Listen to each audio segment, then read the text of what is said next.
혹시 여러분들은 백화점이란 공간이 여성이 남성의 에스코트 없이 갈 수 있었던 최초의 공적 장소라는 걸 알고 계신가요?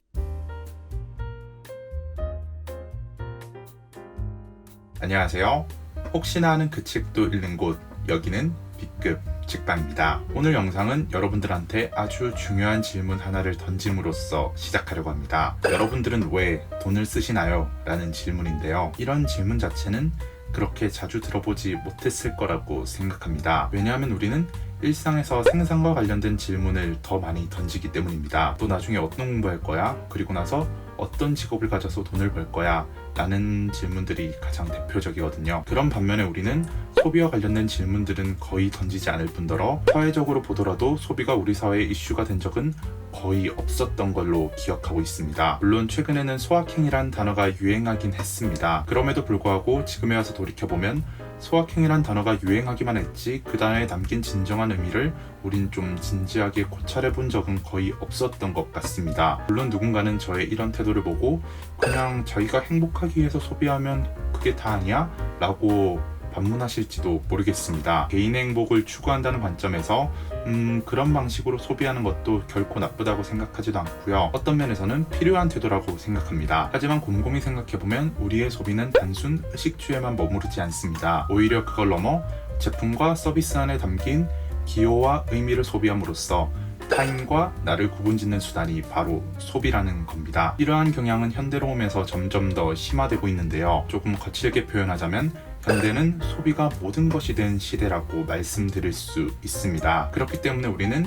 단순히 나의 행복을 위해서 소비합니다 라는 것들을 넘어서서 우리가 왜 소비하는지, 무엇을 소비하는지, 또 어떻게 소비하는지 그런 것들을 한 번쯤은 고찰할 필요가 있는 것입니다. 제가 오늘 소개하는 책은 앞서 드렸던 질문이죠. 우리는 왜 소비하고, 우리는 무엇을 소비하고, 우리는 어떻게 소비하는지에 대한 인문학적 고찰을 담은 책입니다. 그럼 바로 책 소개로 넘어가도록 하겠습니다. 짜잔! 오늘 여러분들한테 소개해드릴 책은 바로 이 책입니다. 책 제목은 소비수업, 저자는 윤태영, 출판은 문예출판사에서 담당했습니다. 오늘 책은 제가 앞서서도 말씀드렸다시피 현대사회에서 중요성이 커진 소비를 인문사회학적 관점으로 분석하고 고찰한 책이라고 말씀드릴 수 있겠습니다. 어떻게 보면 당연한 일상이라고 말할 수 있는 소비를 이제 우리가 한 번쯤은 분석해봐야 할 만한 대상, 우리가 한 번쯤은 고민해봐야 할 대상으로 한층 끌어올렸다는 게 저한테는 굉장히 인상 깊었습니다. 그럼으로써 제가 앞에서 던졌던 질문이기도 하죠. 우리는 왜 소비를 하며 무엇을 소비하며 어떻게 소비하는가, 여기에 대한 답변도 얻을 수 있게 됩니다. 또 생각보다 오늘 책은 굉장히 넓은 분야를 다루고 있습니다. 당장 책목차만 보더라도 유행, 공간, 장소, 문화, 광고, 육체, 사회, 젠더, 패션, 취향, 기호 이렇게 11가지 분야를 다루고 있습니다. 다루고 있는 내용들이 그렇게 어렵지 않기 때문에 오늘 책 안에 있는 내용들을 한 번씩 다 읽어보면 괜찮을 거라고 생각합니다. 그럼 지금부터는 제가 오늘 책 소비 수업을 읽으면서 좀 재미있고 흥미롭게 읽었었던 부분들을 여러분들한테 간단히 소개해드리고, 그리고 그 부분들을 읽으면서 좀 떠올랐던 새로운 생각들, 새로운 아이디어들, 그런 것들을 여러분들한테 좀 간단히 말씀드리도록 하겠습니다. 자, 그럼 넘어갈게요. 짜잔! 제가 오늘 책 소비 수업을 읽으면서 제일 흥미롭게 읽었던 부분은 백화점이 발달함과 동시에 소비의 주체가 남성에서 여성으로 넘어오는 모습이었습니다. 이를 알기 위해서는 우선 백화점이 어떻게 탄생됐는지 그걸 먼저 알아야 하는데요. 우선 알려져 있기로 백화점의 초기 형태는 프랑스에 있었던 마가진 드 누보테라는 건물이었습니다. 이 공간의 특징은 다음과 같습니다. 낡은 쇼윈도, 널찍한 공간, 잘 정리된 다양한 색깔의 옷감과 옷들, 그리고 그것들을 효과적으로 연출해주는 조명 등이 있었습니다. 관련된 내용을 일부 읽어드리도록 하겠습니다. 이 가게는 얼마 전부터 파리에 나타나기 시작한 이런 가게, 즉 채색한 간판, 바람에 펄럭이는 깃발, 쇼를 그네처럼 펼친 진열창, 트럼프로 만든 성처럼 배치한 넥타이, 그 밖에 눈길을 잡아끄는 수많은 물품, 가격표, 장식품 포스터 등 쇼윈도를 상업적인 시라고 해도 될 만큼 완벽한 경지에 이른 시각과 환각과 효과, 그런 것을 가진 가게의 선구자였다. 이러한 공간이 생기기 전에는 아무리 거래를 하는 관계라고 하더라도 구매자보단 판매자가 확실히 갑의 위치에 놓여 있었습니다. 우리가 교과서에서도 굉장히 자주 봤을 거예요. 소상공인이나 장인들이 모여 있었던 길드가 있었고요. 그 다음으로 성업했던 게 파사주 아케이드, 그런 방식의 상업 건물이었습니다. 판매자가 확실히 갑의 위치에 올라 있음을 알 수 있는 것은 물건을 구매하는 방식 때문이었는데요. 우리가 가게에 들어가서 물건을 사는 방식은 여러 가지 물건을 둘러본 다음에 사고 싶은 물건 몇 개를 정해두고 물건들을 비교해가면서 구매를 하잖아요. 마음에 안 들면 바로 나와버리기도 하고요. 물건을 파는 입장보단 물건을 사는 입장에서 뭔가 좀 결정권을 좀 더 쥐고 있다고 말할 수 있잖아요. 하지만 이 당시 파사주에서는 가게에 들어가는 것도 함부로 허락되지 않았고요. 또 사고 싶은 물건이 있다면 본인들이 직접 구경하고 선택하는 방식이 아니라 가게 주인한테 나 이런 물건이 필요합니다 라고 말해주면 가게 주인이 창고에 가서 꺼내주는 물건을 그대로 사는 방식이었기 때문입니다. 확실히 결정권이 구매자보단 판매자에게 더 있다고 말씀드릴 수 있겠습니다. 이 정도로 혁신적이었던 마가생드 누보테도 쇠퇴기를 걷게 되는데요. 새롭게 나타난 백화점 건물은 바로 봉마르쉐라고 불리는 백화점이었습니다. 봉마르쉐는 프랑스 파리에서 가장 컸던 마가생드 누보테인 크리생토마에서 일하고 있던 부시코라는 사람에 의해서 세워졌는데요. 혁신적인 판매 방식을 통해서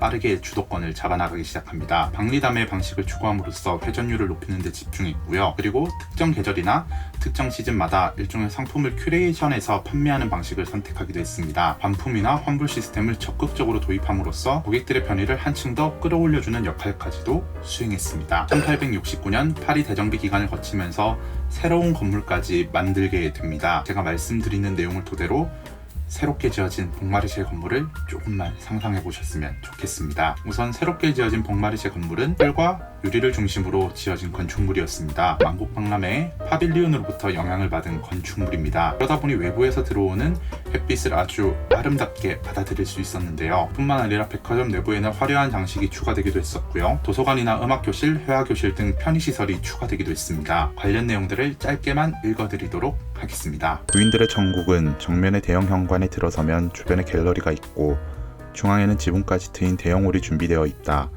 그 옆에는 대형 철계단이 설치되어 있다. 철계단은 1층부터 2층으로 연결되었는데 끝에서 끝까지는 철제 다리가 걸쳐 있다. 젊고 재능 있는 건축가가 창조적인 아이디어를 통해 건물 전체를 구상한 것이다. 따라서 발 닿는 곳마다 넓은 공간이 형성되었고 빛과 공기가 잘 들어왔다. 천장이 탁 트인 공간을 사람들이 자유롭게 움직일 수 있다. 이것은 현대 상업의 대성당이다. 가볍지만 견고한 이 건물은 소비자라고 불리는 국민들을 위해 만들어졌다. 네, 저도 여기까지 읽으면서 백화점이란 공간이 정말 새롭게 탄생한 공간이구나, 정말 상징적인 건물이구나, 이런 것들을 생각하면서 쭉 읽어오고 있었거든요. 그런데 그때 지금까지 읽었었던 것보다 훨씬 더 흥미로운 내용 하나를 발견하게 됐습니다. 그럼 잠깐만 쉬었다가 그 내용으로 바로 넘어가도록 하겠습니다. 짜잔! 혹시 여러분들은 백화점이란 공간이 여성이 남성의 에스코트 없이 갈 수 있었던 최초의 공적 장소라는 걸 알고 계신가요? 관련 내용들을 짧게만 읽어드리도록 하겠습니다. 부르주아지 숙녀들이 실제로 이곳을 방문할 수 있었다는 사실은 과거와는 중요한 단절을 나타낸다. 백화점은 교회나 성당을 제외하고 숙녀가 남성을 동반하지 않은 채 방문해도 부끄럽지 않은 최초의 공적 장소가 되었다. 이걸 이해하기 위해서는 몇 가지 배경 설명이 필요합니다. 우선 첫 번째로 말씀드릴 수 있는 배경은 소비의 주체가 남성에서 여성으로 넘어왔다는 점입니다. 당장 17세기까지만 하더라도 대부분의 소비는 남성들의 손에서 이루어졌었고요. 이게 18세기, 19세기 점점 시간이 흘러가면서 소비의 주체가 여성으로 바뀌기 시작했습니다. 이 변화의 배경에는 막스 베버의 금욕주의가 자리 잡고 있습니다. 이 금욕주의의 영향 때문에 당시 사회에 주류를 이루고 있던 남성들에게는 검소함이 일종의 사회적 의무가 됐습니다. 하지만 그렇다고 해서 그 사람들은 절대 사치를 포기할 사람들이 아니었습니다. 자신들이 누리지 못하는 사치를 자신들의 부인들에게 투영시키기 시작했습니다. 생산은 남성, 소비는 여성이라는 프레임이 이로 인해서 탄생하게 됐습니다. 그 영향으로 인해서 검소한 이미지는 주로 남성들이 차지하게 됐었고, 그와 반대로 사치스럽고 허용적인 이미지는 여성들이 차지하게 됐었습니다. 이러한 구도는 여성들의 사회 참여가 늘어나면서 점점 더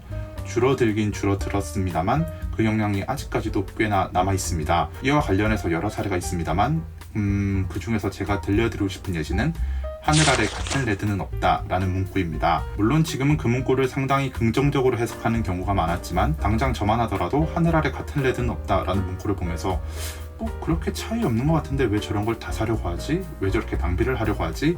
라는 식으로 생각을 했었거든요. 그런데 저는 이러한 하늘 아래 같은 레드는 없다 라는 문구가 어쩌면 새로운 가능성이 되지 않을까 라는 생각도 동시에 들더라고요. 각자가 갖고 싶어하는 취향을 세밀하게 구분할 수 있는 것만큼 다른 사람들의 취향까지도 세밀하게 저격할 수 있는 좀 잠재력 있는 그런 능력이 아닌가 라는 생각이 들었었습니다. 당시에는 좀 부정적으로 사용됐던 것들이 이제는 좀 새로운 가능성, 새로운 잠재력으로 발휘될 수 있지 않나, 좀 긍정적으로 해석할 수 있었던, 그래서 좀 더 흥미로웠던 내용이라고 말씀드리고 싶습니다. 짜잔! 네, 오늘 영상에서는 현대사회의 거의 전부라고 말할 수 있는 소비를 인문학적으로 고찰하는 책 소비 수업을 여러분들한테 소개해드렸는데요. 여러 내용들 중에서도 제가 가장 흥미로웠던 내용이었죠.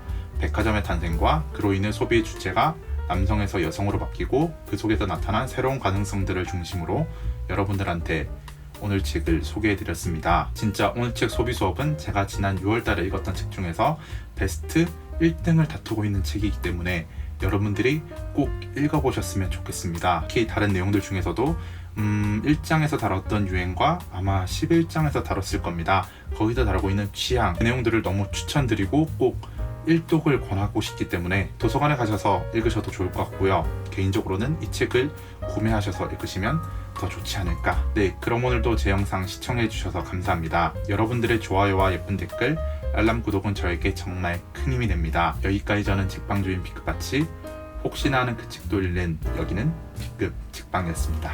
안녕히 가세요.